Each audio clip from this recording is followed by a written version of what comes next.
Okay, well, good afternoon, everyone. Yes, please.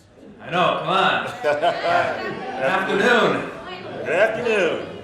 I know we're still going over this profound story we just heard. And I'm very glad we did, because what I want to talk about, I think is grounded by both of what we've heard in this particular session, but maybe throughout the last couple of days. I'd like to thank David for inviting me to come down here. David and I are friends from graduate school together, so I'm delighted to come and be part of this effort. I don't know if I want to thank him for putting me as the last speaker of the last session of two days. But anyway, so let me talk a little bit about this question of cultivating a new generation of social justice activists. So in contrast to the last two speakers, I think I'm going to talk a little bit about what liberal arts colleges might be able to do with their students to cultivate a generation of activists who can work in support and solidarity with the kinds of efforts that we've been hearing are happening in neighborhoods in Yonkers, neighborhoods in Madison, but also in the labor movement that we heard about yesterday, and in the educational justice movement that we certainly that we heard was required both yesterday with Prudence and today this morning as well. The title of the conference is Liberal Arts in an Unequal Society. We certainly are an unequal society, but I happen to believe, and we did mention this a little bit yesterday, that we really are facing a much more profound social justice crisis in our society today. It's not just a question of inequality, it's a question of profound injustice. I'm not going to have time to lay out all of that analysis. I think we've been hearing a lot about it yesterday, particularly with Prudence and Rick's presentations on what's happening to families and working people, what's happening to children in our educational system. And in fact, I want to talk a little bit about that, because I do believe that youth of color from low-income communities really are at the epicenter of our social justice crisis, not the only, but certainly at the epicenter of it. And I think it's a reflection of an interlocking system of oppression that's happening in our country, so that we can talk about education, we can talk about housing and devastation of communities, we can talk about mass incarceration, we can talk about our environmental justice crisis. But in many ways, these features are linked together. And they're linked together often in places that are populated by low-income families, poor families, and communities of color. I just want to mention the school-to-prison pipeline, because I think it's one of our good both realities as well as symbolic examples of what's happening more broadly in our society. The school-to-prison pipeline refers to the connection between harsh disciplinary practices in schools that push children out, typically mostly black boys and Latino boys, also special needs children, out of school onto our streets, where they are then at the hands of police forces and end up in our criminal justice system. This is a very black and deep problem. I think we heard a little bit about it yesterday. It's completely a racially structured dynamic. Black children are 3 times more likely than white children to be suspended. It's a broad problem. 75% of all black children in the state of Texas have been suspended at some point in their high school years. 75%. If you are suspended and then in a young age, and this starts, by the way, in kindergarten, if you are suspended at a young age, you're much more likely to not finish school, either dropping out or being pushed out, and instead onto the streets, and much more likely to be arrested. So I'm going to tell you a little bit later about why statistics aren't really enough, but let me give you a statistic. So if you are a black man without a high school diploma in this country, what do you think your chances are of ending up in prison at some point in your life? Any takers on that one? Relative to who? What are your chances just as a black, what are your life chances of ending up as prison if you're a black man without a high school diploma? Yeah, 90%. It's 2/3. So 2/3 of all black men who don't graduate from high school will end up in prison in their lives. So it's very high. 1/3 are in prison at any one time. Right. And only in many of our big cities, especially, less than half of all black and Latino boys actually graduate from high school. So, and we end up with a situation that 2 million African Americans today are in jail or in prison as we meet today. It's a racialized system, results in the kinds of individual losses, deep personal losses that we heard about, Trayvon Martin, and then we could talk about Mike Brown. I actually was looking at the news this morning, and here's a quote for you.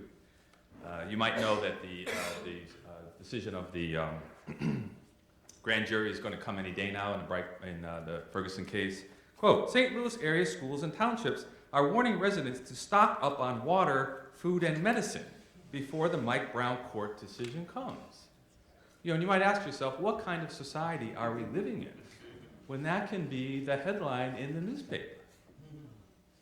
You know, stock up on water and medicine because who knows what's going to happen when this decision comes out. How is this going to change? Well, I think that there's a lot that we can do as academics in exposing these problems. I think there's a lot we can do, those of us who try to do more policy work to improve our schools, to improve our communities. But I deeply believe that history shows that unless there's a broad-based social movement that is built, we will never address the profound injustices that we have in our society. And that movement has often been a movement, I'm looking at the civil rights movement here, a movement in which college students have actually played a very important role. So this takes me quickly to the context of our liberal arts colleges. Certainly college students, certainly liberal arts colleges are not the bedrock and the foundation stone of an entire social movement, but I actually believe that they play a very important and critical role. Young people have often led these movements, and more than that, those young people who become activists and become committed in college are much more likely to remain as committed activists throughout the rest of their lives.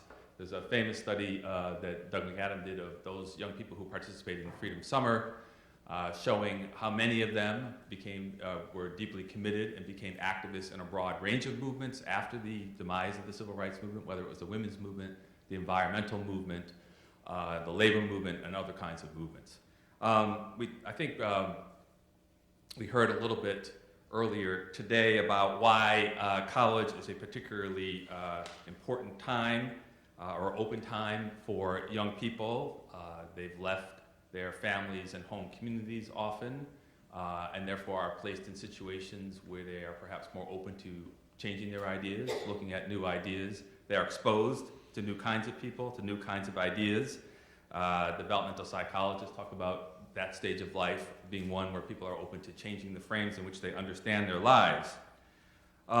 Certainly I'm not suggesting again that all activists must come from college, but so many of them actually do in our society and then come to work in solidarity with other kinds of movements.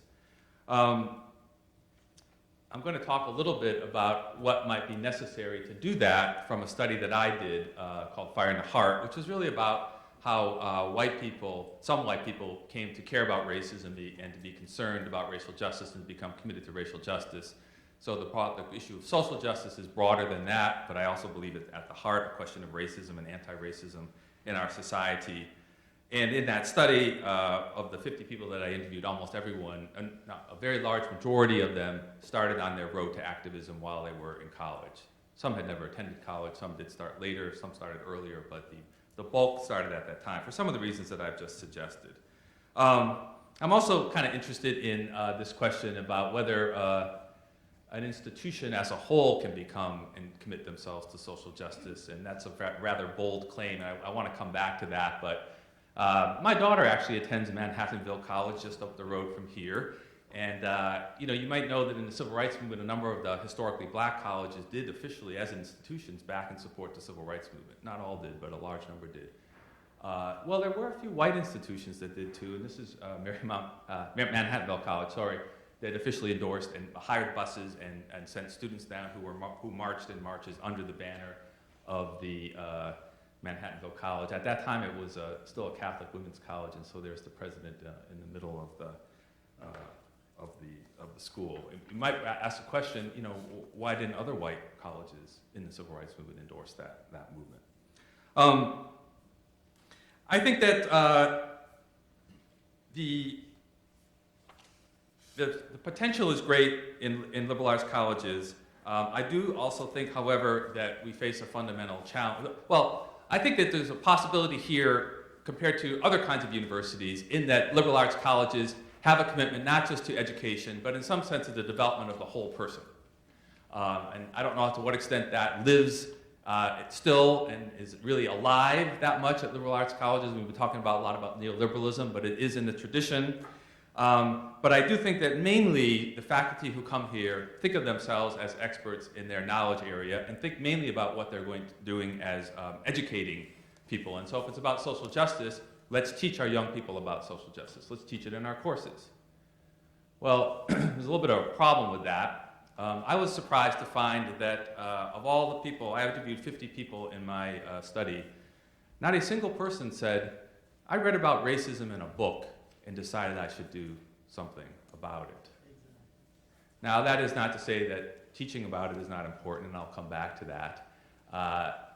Lies, my teacher told me, Jim Blowen is one of my heroes, and he came to a talk I gave on the book and stood up and said, I read about racism in a book and decided to do something about it. So there are some people who do. He, of course, became an academic, which might say something about, and considers himself an academic activist, teacher activist, but it might say something about the kind of people who do. On the right, we have someone who perhaps spent a semester in a sociology class, I'm a sociologist, learning about all the forms of oppression that we have in this country, and at the end of it, depressed. What do we do about it? Okay. What are the paths to action? Where's the source of hope? And so that's my little image for that. So let me say a few things about what I did find, and I think there's other research to support too. I found, I'm going to talk about three things that I found. First, I found that for many white people, in terms of racism, what they really required was a direct experience, witnessing racism and confronting it, and coming to a place where they saw that it was a real fundamental violation of the values that they were raised to believe in. And so, and I said this often happens in college. This is Josh Kern. He had been placed in a high school in Washington, D.C. When he was at Georgetown University. And he talks about this profound experience. I call these seminal experiences. People call them other things. He says this, when he was he was at Ballou High School, arguably one of the toughest high schools in the city. And he said this, they had a public address system at the school that, no exaggeration, in a 50-minute class went off 3 or 4 times, for a minute at a time. So every 10 minutes, you were interrupted for a minute by an announcement. And the announcements were of no value for the most part. But the one that really got me was the time the administrative assistant of the school got on the loudspeaker and said, Dr. Bridges, please call Dr. Johnson. Dr. Bridges, please call Dr. Johnson. It sounded just like a hospital. And I said, you are interrupting every class, thousands of students here. There's like 100 classes going on right now, and you are interrupting every class to get one person to call another. And the message that sends to these kids is, we don't think you can learn. We don't value your education at all. We might have a teacher in front of you who's preaching to you to teach you something, but in every way that we interact with you, student, we are sending you the message, we don't think you can be successful. We don't think you can learn. It just got me so fired up because it had no educational value at all. It had no value at all. Josh later talks about the impact of him traveling from what he saw as the most privileged place in Washington to the least. And it was being at Georgetown and learning about the law and how law is the means and justice is the end, and then driving 2 miles away and seeing a place where there's really no justice, and then just traveling back and forth from Ballou to Georgetown. It's like the most privileged place in the city to the least privileged place in the city. Had I not been at the law center and had that experience at Ballou, it might not have had the same impact on me. I think it was that dichotomy. Josh went on to become an educational activist, helped found a charter school in Washington about 10 years ago, the early wave of these schools. And this is the graduating class from 2006. 97% went on to college. So I'm arguing, I think, first, that if we are going to have this impact on our students, they have to get out of the classroom in some of the ways that we've been hearing about. That just learning about it in a book is not going to do it. As someone told me, talking about data, So numbers are just numbers. They're not real people that we know and can come to care about. And without going out into communities and building relationships and having these experiences, we don't move towards that kind of commitment. So the first thing was experience. The second thing was relationships. Because you can ask the question, and I think it's not just across the white and black divide. You can ask that question across the class divide or the gender divide or others as well. How do you come to care about the racism or injustice that people face if you don't know anyone personally who experiences it?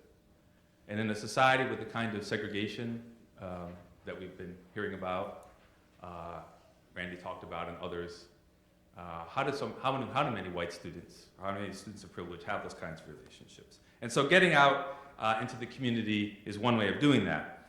But what I also found out is that there's a question of what is the power relationships when people go out into the community. Is it just about providing a service to needy people?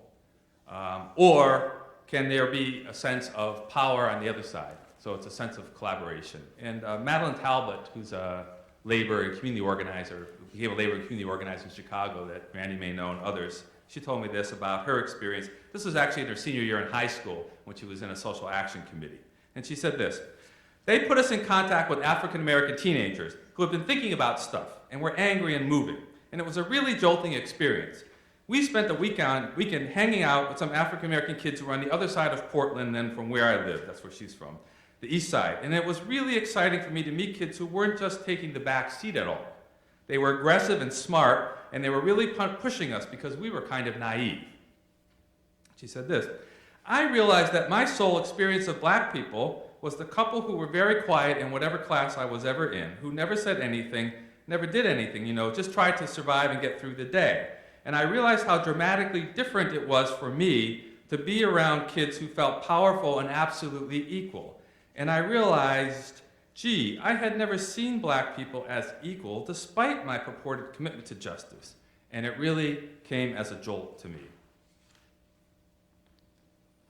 And I think that's a profound quote, and I think it's a profound issue. What is the basis upon which we send our students out into the community? Are they there only to help? Are they there only to serve? Or are they there to learn and to be people who are powerful and moving and creating change in their communities? And what kind of impact does that kind of relationship have on whether it's white people or other privileged kinds of students? Or for that matter, students who aren't all that privileged at our liberal arts institutions, who may not have had these kinds of experiences before. Rachel Brunlin told me this. She became an arts activist in New Orleans. She said this: "If you're going to work in a predominantly black space, you need to think about what your motives are for being there. You need to be really critically reflective of your place and where the reciprocity is coming from. Cultures all over the world don't like people just to give them things and not to be able to give back. If you just come into a neighborhood and say, 'I'm here to help,' and help and help and help, but people don't know where you're coming from or what you're doing with yourself, where do you go? You're up in my personal space. Who's up in your personal space, How do young people come to be able to enter a community in that way? Who is helping them and us look at our own lives? Why are we here? What are the motivations that bring us to this situation so that we can, in a sense, tell our story and come there with, as students or as faculty members, what we have to offer, but also what we have to learn by being there and what difference it makes in our lives. Because I do think that the helping profession, the helping direction is a one-way power relationship. And it doesn't necessarily change the attitudes of people who come into that from the position of power or privilege. And we are not going to get to solidarity. We are not going to get to social movements and a broad-based social movement unless we have some way of moving beyond the helping attitude and into the solidarity and collaboration attitude. And I did find that people could speak very eloquently, that I interviewed, to what they actually got out of doing this. What was, in a sense, their self-interest, although that's a somewhat narrow way of putting it, but in a more holistic way. What do those of us who are white, or those of us who are more privileged, or those of us of any background and social location have to get out of participating in a social movement or collective action. And one of the things I found was a sense of community, a sense of purpose, and a sense of meaning in life. And I was thinking a lot about that when we were talking about neoliberalism and excellence in liberal arts college. You know, what are our students really getting out of being here? Are they finding a meaningful path in life?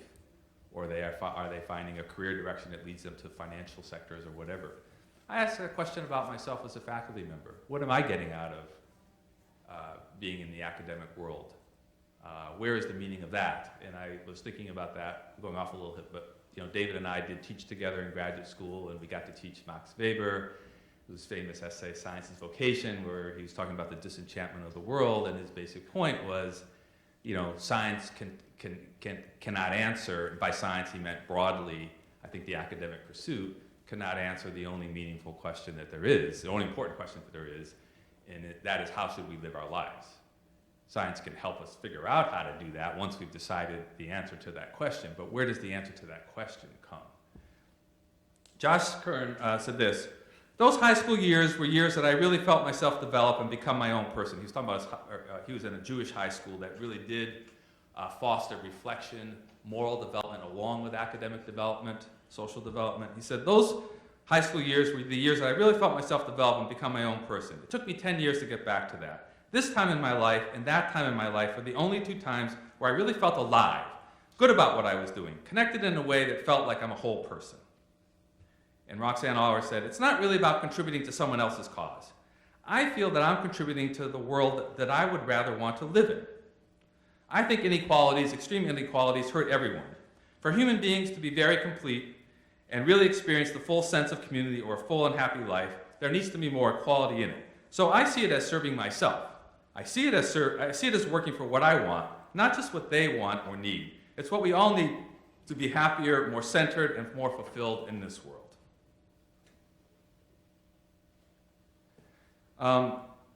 Let me just reflect a little bit on this. So this diagram, I talk about it as a head, hand, and a heart.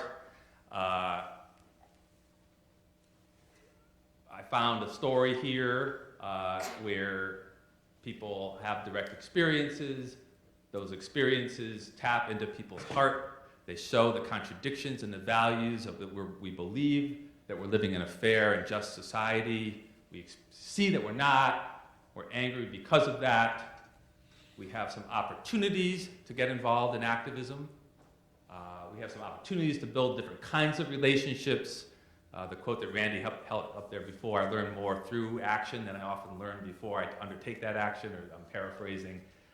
What kind of learning happens in that? And then I do want to come back to the knowledge issue.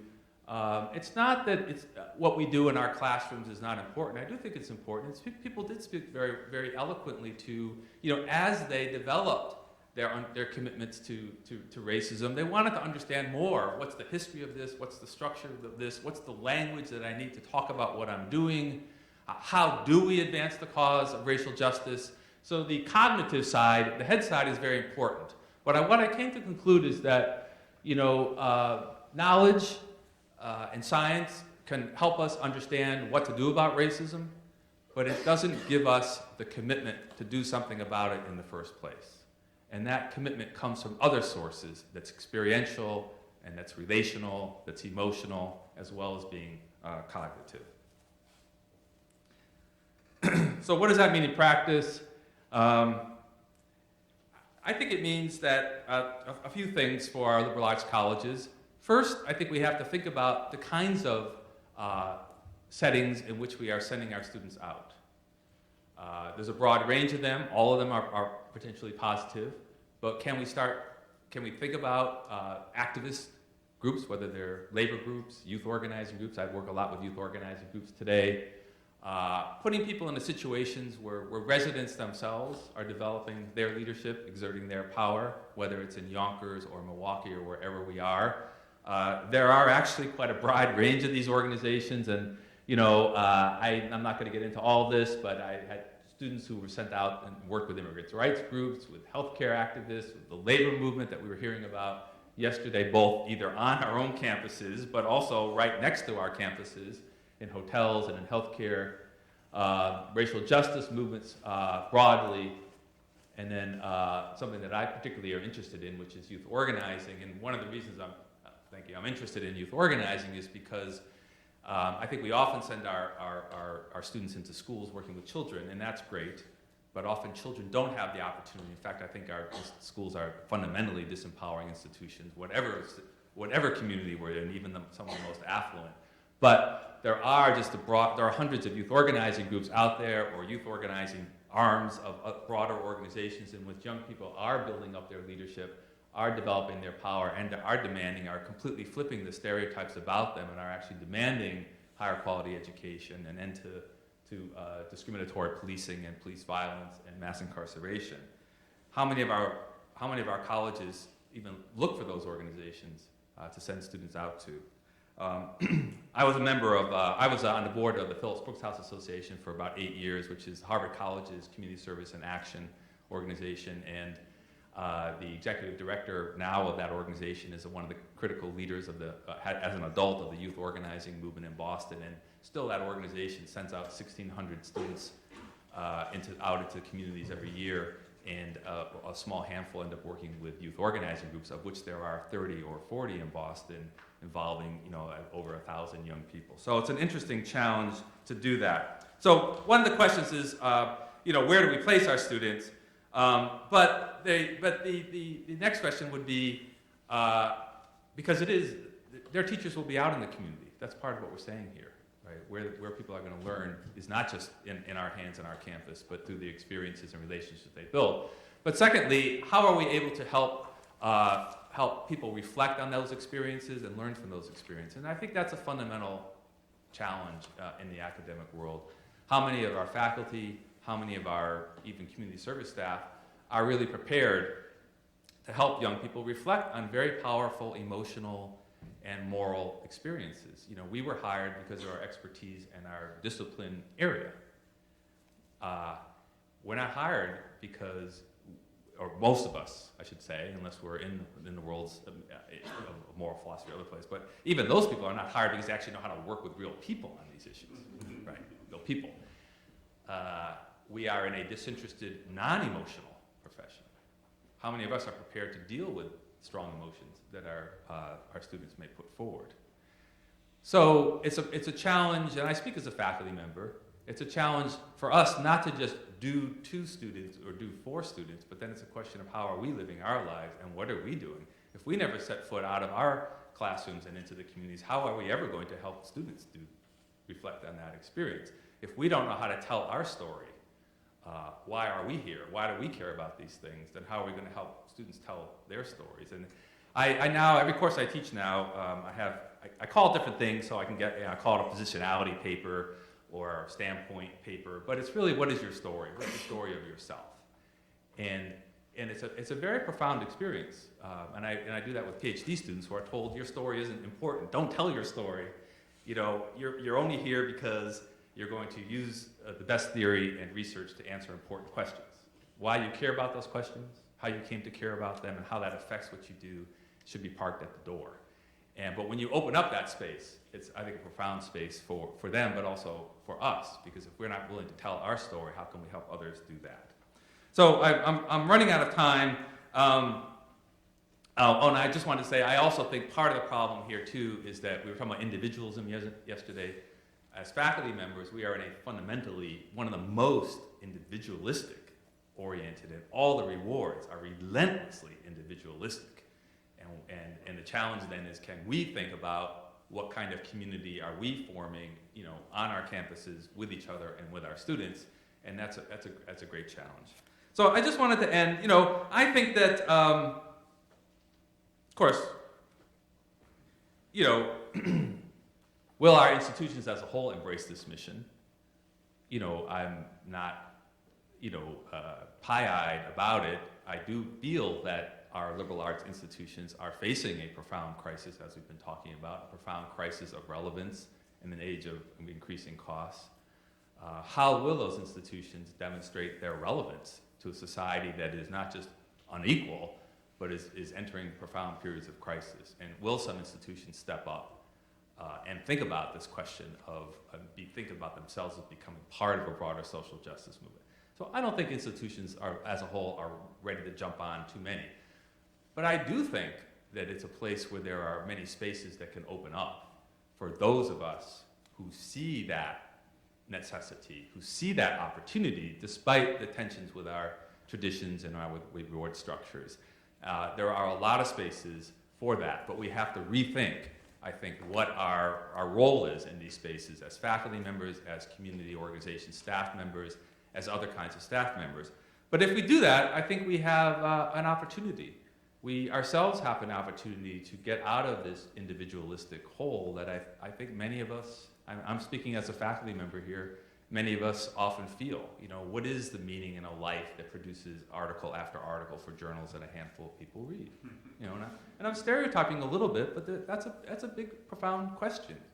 And you know, I think for myself, I speak for myself when I say that, you know, the meaning in my life comes from, you know, doing rigorous academic work and high quality teaching, but doing that in the service of working with other people, forging a community that's oriented towards justice, building those kinds of relationships. That gives, I think, me a profounder meaning and purpose in my life. And I offer that as an opportunity for our students, which is where I started this talk, but I think for the whole liberal arts community. So thank you.